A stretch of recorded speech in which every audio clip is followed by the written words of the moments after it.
আজকে আমরা দেখব কল আসলেই ডাটা অফ হয়ে যায় এই সমস্যার সমাধান কিভাবে করব। যেমন আমি একটা ভিডিও কলে কথা বলছি অথবা হোয়াটসঅ্যাপে অডিও কলে কথা বলছি অথবা মেসেঞ্জারে, দেখা যায় যে কোনো একটা কল আসলো, আমার কলটা কিন্তু ওই অডিও বা ভিডিও কলটা কিন্তু ডিসকানেক্টেড হয়ে যায়। আমি চাচ্ছি না ওই কলটা রিসিভ করতে, কেটে দিলাম, তারপরও কিন্তু ডিসকানেক্ট হয়ে যায়। আমাদের কল আসলে যাতে ডাটা অফ না হয়, চলতে থাকে, তার জন্য একটা সেটিং রয়েছে এবং এর আরেকটা উপকারিতা রয়েছে, সেটা হচ্ছে নিজস্ব অপারেটরে অর্থাৎ সেম অপারেটরে যদি কল দেই সেই ক্ষেত্রে আমাদের ভয়েসটা এইচডি ভয়েস হবে, অর্থাৎ ক্লিয়ার ভয়েস যাবে। কারণ এই সেটিং এর জন্য যে কাজটা করতে হবে, এটা আসলে বিও লাইট যে সেটিংটা, ভয়েস ওভার লাইট সেটিং, এটা করার জন্য আমাদের ফার্স্ট সেটিং এ যাব।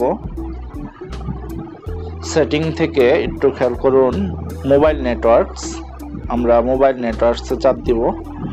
এরপর যে সিমটাতে আমি করতে যাচ্ছি এয়ারটেল, এখানে চাপ দিলাম। চাপ দেওয়ার পর নিচে ইউজ বিও লাইট, এটা যদি অফ থাকে অন করে দিতে হবে। যেমন আমি অন করে দিলাম, তাহলে এখানে কি লেখা আছে, use VoLTE to improve the quality of voice call, অর্থাৎ ভয়েস কলের কিন্তু কোয়ালিটি বাড়বে, অর্থাৎ এইচডি হবে। আরেকটা হচ্ছে ডাটা অফ হবে না। যদি আমি কোনো অনলাইন প্ল্যাটফর্মে কথা বলতে থাকি, সেই ক্ষেত্রে কল আসলে ডাটা অফ হবে না। আমরা একটু যদি খেয়াল করি, এটা অন থাকা অবস্থায় নর্মালি অফলাইন কল যদি আমি দেই, তাহলে আসলে বিষয়টা কেমন হয়। আমরা একটু কল সেটিংয়ে যাচ্ছি, কলে যাচ্ছি, একটু খেয়াল করুন।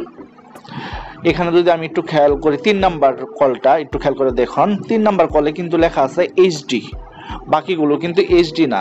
কারণ হচ্ছে বাকিগুলো সেম অপারেটর না। এয়ারটেল টু এয়ারটেল, আমারটা যেহেতু এয়ারটেল সিম, এয়ারটেল থেকে এয়ারটেলে যদি কল দেই সেই ক্ষেত্রে এইচডি কল হচ্ছে, অর্থাৎ এইচডি কল হলে অনেক ক্লিয়ার ভয়েস যায়। এবং আরেকটা বিষয় হচ্ছে ভয়েস ওভার লাইট যে অপশনটা, বিও লাইট অপশনটা চালু থাকলে খুব দ্রুত কানেক্টেড হবে। আপনি যদি কাউকে কল দেন সেই ক্ষেত্রে কানেক্টেড হবে খুব দ্রুত। সেহেতু আমাদের এই সেটিংটা যদি চালু থাকে সেই ক্ষেত্রে আমাদের কিন্তু কথা বলা অবস্থায়, নেটে কথা বলা অবস্থায় ডাটা অফ হবে না এবং আমরা সহজেই এইচডি কল দিতে পারবো, অর্থাৎ ভয়েসটা খুব ক্লিয়ার থাকবে, নিজস্ব অপারেটরে, অন্য অপারেটরে না। তাহলে আমরা এই সেটিংটা অন করে রাখবো। ধন্যবাদ সবাইকে।